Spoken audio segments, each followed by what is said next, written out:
Well, g'day Spurs fans, Paul Hotspur hippie here, the only psychedelic soccer show on the internet.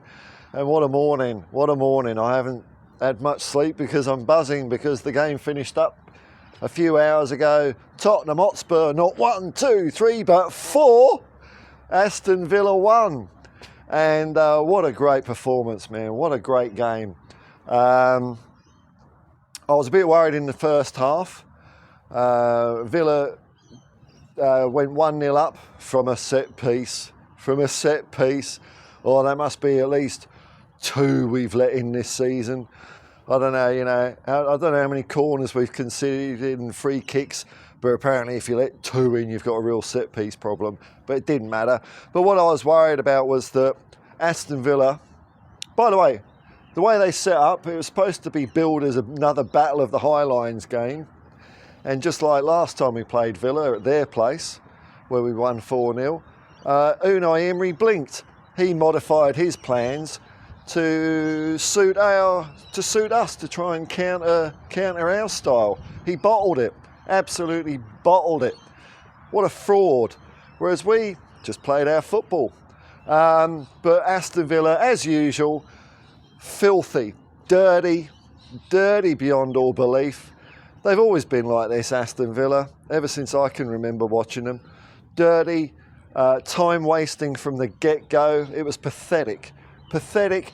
It just smells of fear to me when teams do that. Keeper takes half an hour to take a free kick, rolling around, and then a couple of limps, and then as soon as the whistle goes, oh, it's a miraculous recovery.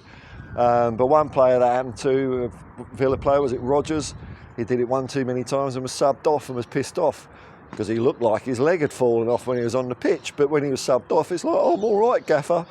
But the thing I was worried about was because of this dirty nature of the Villa game, more of the stop-start nature. The filth is one thing, but it was the stop-start as well. That was one of the things that didn't help us against Palace. We found that pretty hard to get into our groove when you could only play 30 seconds at a time before the whistle goes for something. But this time it was completely different. Spurs dealt with it magnificently. But we did go in at half-time 1-0 down. I thought we were still the better team.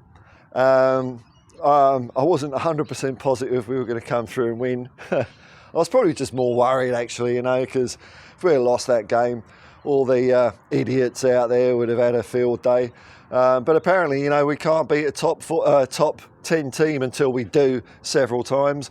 I don't know what the next excuse they'll be pulling out of their backside to not support Ange and the boys will be. Probably something like, it's no good doing that against Villa if you can't win away against Palace, something like that. It's going to be something pathetic from this group of non-supporters that our club is inflicted with. But hey, second half, man, and what a start. What a start. Brennan Johnson, who apparently can only score against the crappy teams, scored a goal. Great cross from Sonny, wasn't it? Wasn't it a great cross? Whipped in perfectly.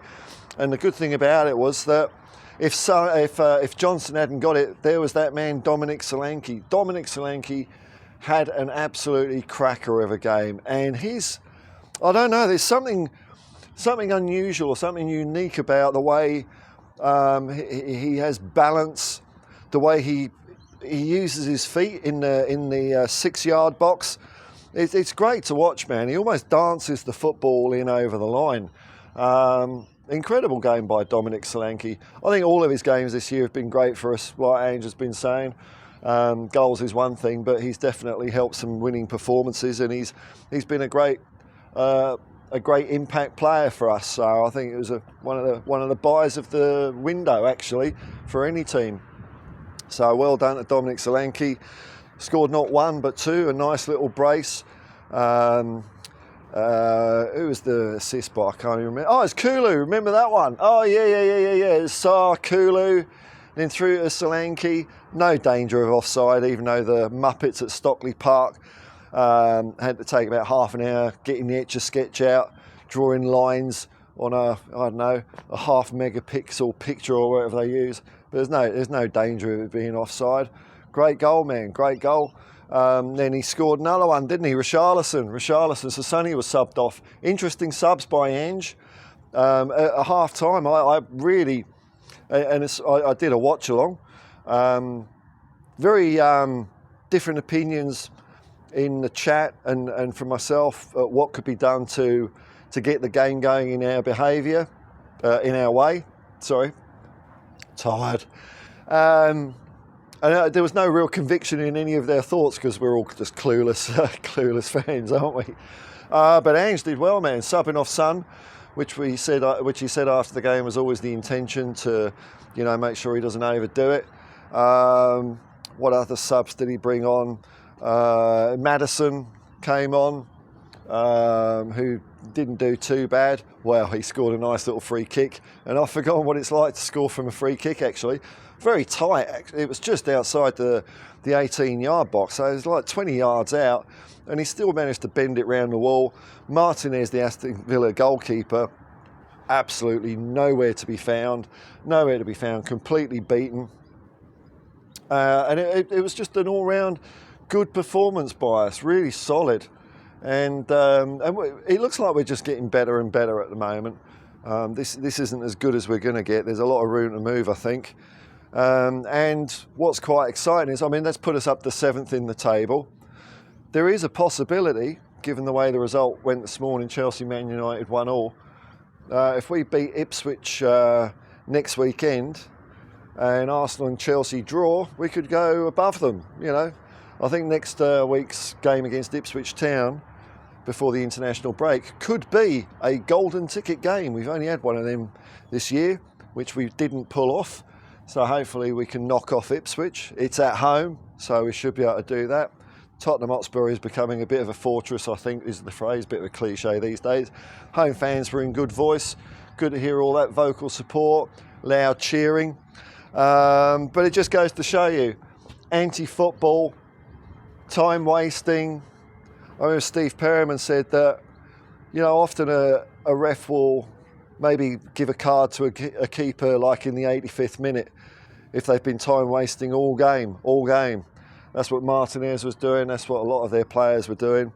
It's all well and good giving out cards near the end, which the referee didn't even end up doing because by that stage, I think Aston Villa had lost their appetite for time wasting. But what's the point in that? The damage is done. You've got to caution people, warn them, card them when it's happening, whether that's in the 20th minute or whatever minute it is. Don't wait till the last minute.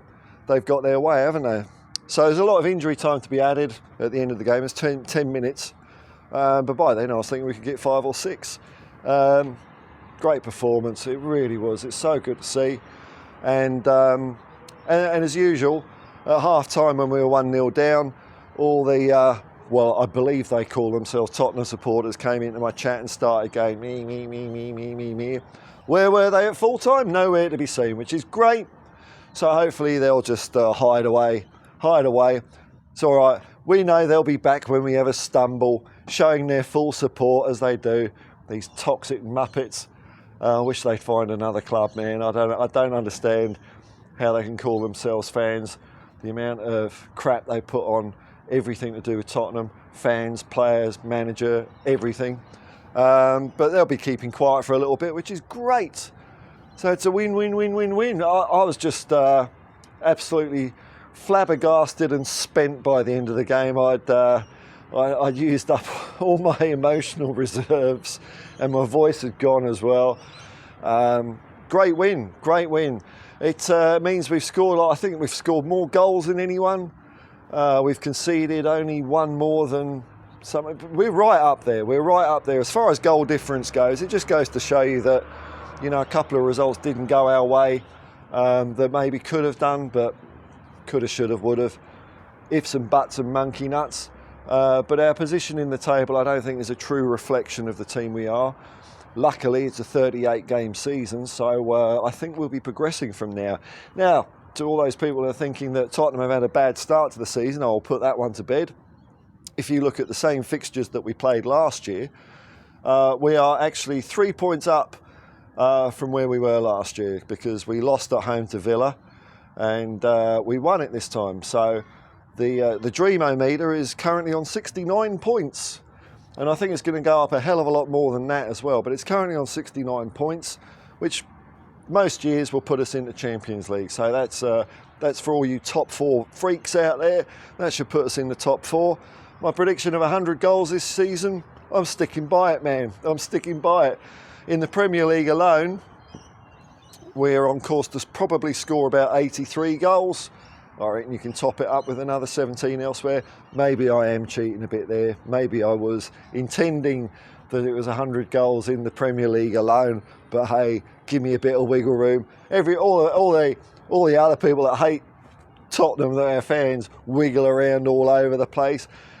As one straw man they put up gets burst into flames, Wicker Man style, they just come up with another one. That'll last 2 weeks before that one gets destroyed, and then there'll be another one. So I may have a little bit of wiggle room on my 100 goal prediction, but hey, it's just shits and giggles, man. But hey, what a day to be a Spurs fan. Look forward to the next game against Galatasaray now. Galatasaray, that's it. It's going to be a tough away game, winnable, but a cauldron. Well done Spurs, well done Ange, well done the players, all the fans that went to see the game. Great support.